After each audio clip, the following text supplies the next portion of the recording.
سلام و عرض ادب دوستان عزیزم. بریم برای رسم الگوی یقه 7. امیدوارم که یقه گرد رو خیلی با دقت نوشته باشید و گوش داده باشید که خیلی چیزا براتون باز شده اینجا دیگه راحت ترید، چون من اصول اولیه رو توی یقه گرد اول یقه‌مون گفتم. اینجا خیلی خلاصه وار میگم یا خسته نشین. یقه 7 ساده. خب ما گفتیم یقه 7 ساده برای لباسایی هستش که یقه نرمالی میخوام، برای لباسای مجلسی نیست و برای لباسای راحتیه. خب منتها یه تفاوت کوچولو داره. ما توی قسمت یقه گرد عرض کردیم که وقتی نمیخوام لباس خیلی کیپ باشه 3 سانت میایم پایین، اینجا که دیگه صفره. ما اینجا 3 سانت رو رسم میکنیم. ما توی گرد این کارو میکردیم، ولی یقه 7مون این شکلی میشه. اگر من این 3 سانت رو بیام پایین، یقه 7 من یه فرم اینجوری میگیره. بذارین با متفرقه بکشم ببینید این شکلی میشه. در واقع از این قسمت گردن میچسبه به گردن، اذیت میشه. خب پس یقه تو قسمت CF 3 سانتی برای ما اینجا خیلی جواب نمیده.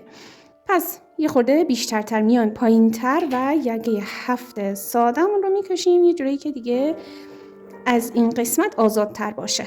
خب حدود 5 سانتی میایم پایینتر.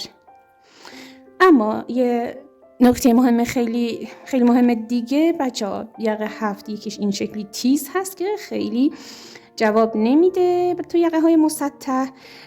بهتره این دوتا خط رو، این خط رو نصف کنیم، 1 سانت 1.5 سانت از اینجا بیام توتر و این رو به شکل هلال به بالا از چال گردن به بیخ گردن در قسمت سرشانه وصل کنیم. بهترش اینه بچه‌ها. خب اینم اسمش یقه 7 دیگه، ولی خب فرم بهتری داره، یا با حرکت دست یا میتونید بچه با هلال داخلی اشل یا پیستول هم میتونید، یا هر خط کش هلالی منحنی فرمی داشته باشید میتونید اجرا کنید این یقه رو. خب برای یقه 7 در قسمت پشت هم اینجا که تکون نخورد، اینجا 1 سانت بیاد پایین کافیه. یه نکته دیگه ای که بچه لزوما مثلا ما یقه‌مون اینجا 7 حتما باید پشتم 7 باشه، نه این شکلی نیست. فقط ما یه نکته بسیار مهمی که هست توی همه لباسا، ما این 1 سانت رو توی الگوهای خاممون میایم پایین که میخوایم زیپ بدوزیم یا یقه بدیم یا دکمه بدیم، خیلی بالای گردنمون نپره که اذیت بکنه، موها هم بهش بخوره و اذیت بشیم. این 1 سانت رو شما بیاید پایین. و برای یقه 7 ساده‌ای که یه خورده میخوایم بازتر باشه میایم پایین تر. ما این 7 سانت رو میایم پایین، از این قسمت 7 سانت رو میایم پایین و از اینجا هم 2 سانتی رو باز میکنیم. بچه سلیقه‌ایه. خب این شد 3 سانت، مشکلی پیش نمیاد. خب با داخل خطکش یا با داخل پیستوله یک همچین فرمی رو به یقمون ایجاد میکنیم دیگه. از سرشانه هم فاصله گرفت، از چال گردن فاصله گرفت، بحث لقیا شروع شد بچه. اینجا رو 1 سانت. تو پست قبلی گفتم که برای چه پارچه‌ای چقدر بیایم، برای بقیه چقدر بیایم.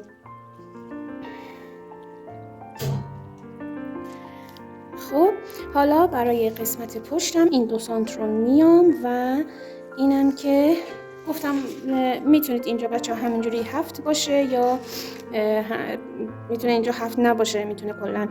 ببینید من حرکت خط کشم رو ببینید شما، کلا بیاید اینجا دیگه این مجلسی میشه. ما الان الگوی مجلسی رسم نمی‌کنیم. خب معمولا یقه 7 برای لباس راحتی پشتشون این به شکل هلال هستش. 3 سانت میایم پایین، اینم که 1 سانت بود. و باز بحث لقی که یه ذره اینجا نیم سانتی رو میگیریم. بعد این از این و بریم برای یقه 7 مجلسی.